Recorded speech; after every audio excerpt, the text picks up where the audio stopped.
Praise the Lord, ஹல்லேலூயா. கிறிஸ்துவுக்குள் பிரியமானவர்களே, இந்த அருமையான காலை வேளையிலும் தேவ சமூகத்துக்கு வந்த உங்கள் ஒவ்வொருவரையும் இயேசுவின் இணையற்ற நாமத்தினாலே அன்பின் வாழ்த்துக்கள். இந்த நாளிலும் சங்கீதம் 126 4ஆம் வசனத்தை அடியேன் வாசிக்கிறேன். கர்த்தாவே, தெற்கத்தி வெள்ளங்களை திருப்புவது போல எங்கள் சிறையிருப்பை திருப்பும். ஆமென், ஹல்லேலூயா. அருமையான ஒரு ஜெபம் பாருங்க. ஒரு பக்தர் அழகா இந்த வேளையில அது ஜெபித்து இந்த வேளையில சொல்லுகிறார், எங்களுடைய வெள்ளங்களை நீங்கள் திருப்புங்க. இப்போ ஒரு பெரிய டேம் உடஞ்சி வெள்ளம் புரண்டு வருது அப்படின்னா அதை டக்குன்னு ஒரு ஆளால திருப்ப முடியாது, மனுஷர்களால் அதை செய்ய முடியாது. ஆனால் தேவனால மட்டும்தான் அந்த வெள்ளங்களை திருப்ப முடியும். ஸோ வெள்ளங்களை திருப்புவது போல எங்கள் சிறையிருப்பை நீங்கள் திருப்புங்கள்னு சொல்லிட்டு அவர் அவ்வளோ அழகாய் ஜெபிக்கிறார். ஆமென், ஹல்லேலூயா. பாருங்க, தேவ ஜனங்கள் நிறைய இடங்களில் வேதாகமத்தில் பார்க்கணும், நிறைய இடத்துல அவங்க அடிமைப்பட்டிருக்கிறாங்க, சிறைப்பட்டு போயிருக்காங்க. அந்த சிறையிருப்பிலிருந்தெல்லாம் கர்த்தர் எத்தனையோ அற்புதங்களை செய்து அவர்களை கொண்டு வந்தார். ஆமென், ஹல்லேலூயா.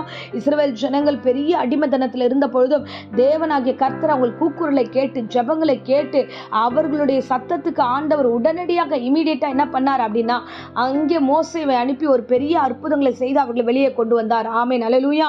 ஸோ அவங்க கண்ணீரோடு நிறைய விஷயங்களை விதைத்தார்கள். அப்போ தேவனாகிய கர்த்தர் அவர்களை கம்பீரத்தோடு வெளியே கொண்டு வந்தார். அப்போ தேவன் சிறையிருப்பை திருப்ப வல்லவராய் இருக்கிறார். ஆமென், ஹல்லேலூயா. அந்த சிறையிருப்பு ஆச்சரியமானது. பாருங்களேன், இன்னைக்கு கூட நம்ம நிறைய காரியங்களை சிறையிருப்பா இருக்கலாம். ஒருவேளை நம்ம வியாதி நிமித்தமாக சிறையிருப்பில் விழுந்து கிடக்கலாம். எத்தனை மாத்திரை மருந்து போட்டாலும் அது சரியாகவே இல்லை. ஒருவேளை நமக்கு கடன் பிரச்சனைனால ஆண்டவரே எவ்வளோ சம்பாரிச்சாலும் வீட்டுக்கு வந்தால் அது கடன் ஆண்டவரே கடனாகவே இருக்கு. ஆண்டவரே இது எப்படி மாறும்னு தெரியலன்ற ஒரு சிறையிருப்பில் இருக்கலாம். நிந்தை, அவமானங்கள், தேவையற்ற காரியங்கள், மற்றவர்கள் நிமித்தமாக வெட்கப்படுற ஒரு சூழ்நிலை, இப்படிப்பட்ட ஒரு சில விதமான அடிமைத்தனத்தில் நீங்கள் விழுந்து கிடந்தீங்கன்னா இன்றைக்கு தேவனாகிய கர்த்தர் உங்கள் ஜெபத்தை கேட்க வல்லவராயிருக்கிறார். ஆமென், ஹல்லேலூயா. பாருங்க, எத்தனையோ குடும்பங்களுடைய ஜெபங்களை நான் கேட்டுக்கொண்டிருக்கேன். குடும்பத்தில் நாங்கள் குடும்பமாக அடிமையாக இருக்கிறோம், நாங்கள் விழுந்து போயிருக்கோம், கடன் நிமித்தமாக, சொந்தத்து நிமித்தமாக, சிலருடைய பிரச்சனைகள் நிமித்தமாக நான் விழுந்து போயிருக்கிறேன்னு சொல்லி எத்தனையோ பிள்ளைகளுடைய காரியத்தை என்னால் கேட்க முடிகிறது. அன்பு பிள்ளைகளே, இன்றைக்கு அப்பேற்பட்ட ஒரு பிரச்சனையில், மிகப்பெரிய பிரச்சனையில் நீங்கள் வீடுகளில் ஆகட்டும், இல்லை வேலை ஸ்தலத்தில் ஆகட்டும், நண்பர்களுக்கு மத்தியில் ஆகட்டும், எங்கெல்லாம் சிறைப்பட்டு போனீர்களோ சிறையிருப்பு ஆண்டவர் மாற்றுவார். எங்கே மாட்டி இருக்கிறீங்களோ, எங்கே தவித்து கொண்டிருக்கிறீங்களோ, எங்கே இருந்து வெளியில வரணும்னு நீங்கள் எதிர்பார்த்து கொண்டிருக்கிறோ அதை எல்லாவற்றையும் மாற்ற அவர் வல்லமுள்ள தேவனாய் இருக்கிறார். ஆமென், ஹல்லேலூயா. அதுதான் பக்தன் அழகா சொல்லுகிறார், ஆண்டவரே, அந்த தெற்கத்தி வெள்ளத்தை திருப்புவது போல, அப்ப தேவனால எல்லாத்தையும் திருப்ப முடியும் என்று சொல்லி திருப்புவது போல எங்கள் சிறையிருப்பை திருப்பங்க ஆண்டவரே என்று அவன் சொல்லி அவன் ஜெபிக்கிறான். ஆமென், ஹல்லேலூயா. ஆமென். அப்படிதான் ஆண்டவர் அந்த காரியத்தை திருப்பும் பொழுது, என் தேவனாகிய கர்த்தர் செய்யும் போது நம்ம எப்படி தெரியுமா இருப்போம்? வசனம் அதில் 1ஆம் வசனத்தில் வாசிக்கிற பாருங்க, சீயோனின் சிறையிருப்பை திருப்பும் போது சொப்பனம் காண்கிறவர் போல இருந்தோம். ஆமென், ஹல்லேலூயா.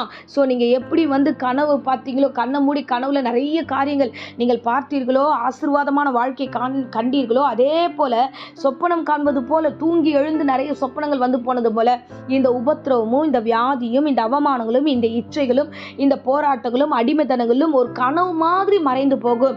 அப்பேற்பட்ட ஒரு அற்புதமான காரியத்தை கர்த்தர் உங்கள் வாழ்க்கையில் இன்ற தினத்தில் அவர் செய்ய வல்லவராயிருக்கிறார். ஆமென், ஹல்லேலூயா. ஸோ தேவன் தம்முடைய ஜனங்களுக்காக, தேவன் தம்முடைய பிள்ளைகளுக்காக, தேவன் தம்முடைய பிள்ளைகளின் கண்ணீருக்காக அவர் எல்லாவற்றும் திருப்புவார், சிறையிருப்பை திருப்புவார். எந்த சிறையிருப்பாக இருந்தாலும் இயேசுவாலே கூடாதது ஒன்றுமில்லை. அவர் பெரிய காரியங்களை செய்து உங்களை விடுதலையாக்கி உங்கள் வழிநடத்த வல்லமுள்ள தேவனாக இருக்கிறார். ஆமென், ஹல்லேலூயா. ஆகையால இப்போ இருக்கிற சூழ்நிலையை கண்டு, இப்போ இருக்கிற குழப்பத்தை கண்டு, ஐயோ அவ்வளோதான், ஆண்டவர் என்னை கைவிட்டுட்டார், எனக்கு கூடவே இல்லை, ஆண்டவர் என் கூட இல்லை போல இருக்கு, நம்ம குடும்பத்தோட இல்லை போல இருக்கு, எத்தனையோ பேர் நல்லா இருக்கிறாங்க, இயேசுவை பற்றி தெரியாதவங்களாம் நல்லா இருக்காங்க, அவங்களாம் நல்லா இருக்காங்க, நம்ம தெரிஞ்சு குடும்பமாக போகிறோம், நம்ம நல்லா ஜெபிக்கிறோம், ஆனால் இப்படி இருக்கே அப்படி இருக்கேன்னு பல குழப்பத்தின் மத்தியில் இருந்தீங்கன்னா இன்னைக்கு ஆண்டவர் சொல்லுகிறார், சீக்கிரமாக உங்கள் சிறையிருப்பை அவர் திருப்புவார். ஆமென். சொப்பனம் காண்கிறது போல, நீங்கள் ஒரு தூக்கத்திலிருந்து எழுந்து வருவது போல உங்களுடைய பிரச்சனைகள் எல்லாம் மாறி போக போகிறது. கண்ணீரெல்லாம் கர்த்தர் துடைத்தெறிந்து ஆண்டவர் உங்களை கம்பீரத்தோடு சாட்சியா நிற்க செய்வார். ஆமென். ஸோ எந்த இடத்துலையும் நீங்கள் தேவையில்லாமல் டிஸ்டர்ப் ஆயிடாதீங்க. கர்த்தரை நோக்கி நீங்கள் பண்ணுகிற ஜெபம் பண்ணிக்கொண்டே இருங்க.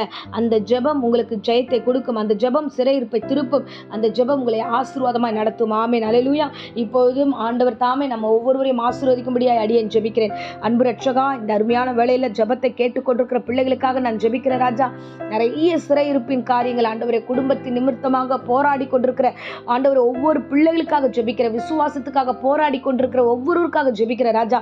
ஆண்டவரே, நீர் தெற்கத்தி வெள்ளத்தை திருப்ப திருப்புவது போல ஒரு வெள்ளத்தையே திருப்ப உமாலே கூடும் என்றால் எங்களுடைய சிறையிருப்பை திருப்புவீர். இந்த வேளையில் இந்த ஜெபத்தை கேட்டுக்கொண்டிருக்கிற குடும்பத்துக்குள்ள, பிள்ளைகளுக்குள்ளாக, தனிப்பட்ட ஆவிக்குரிய வாழ்க்கையில எந்த காரியத்துல சிறைப்பட்டு போனார்களோ அதை திருப்பும், விடுதலையாக்கும், ஆசீர்வதியும். கர்த்தர் தாமே ஒரு பெரிய காரியங்களை இவருடைய வாழ்க்கையில செய்வீராக, ஆசீர்வதிப்பீராக. கர்த்தர் தாமே பொறுப்பெடுத்துக்கொள்ளும். இவர்களை அடிமைப்படுத்தின, சிறைப்படுத்தின எல்லா பிசாசின் கிரியைகள் இயேசு நாமத்தினால் சபித்து வெளியேற்றுகிறேன். தேவரீர் நீர் ஆசீர்வதிப்பீராக. தொடர்ந்து காத்து கொண்டு வழி நடத்தும். இப்போதும் வியாதியோடு பலவீனத்தோடு யாராகிலும் இந்த பிரசங்கத்தை கேட்டுக்கொண்டிருந்தால் அவர்களுக்கு பூரண சுகத்தையும் ஆரோக்கியத்தையும் கர்த்தர் கட்டளையிட்டு அவர்களை ஆசீர்வதித்து வழி நடத்தும், காத்துக்கொள்ளும். இயேசுவின் நேற்று நாமத்தில் ஜெபித்து ஆசீர்வாதத்தை ஒப்புக் கொடுக்கிறேன் ஜீவனுள்ள நல்ல பிதாவே. ஆமேன், ஆமேன். Praise the Lord. God bless you.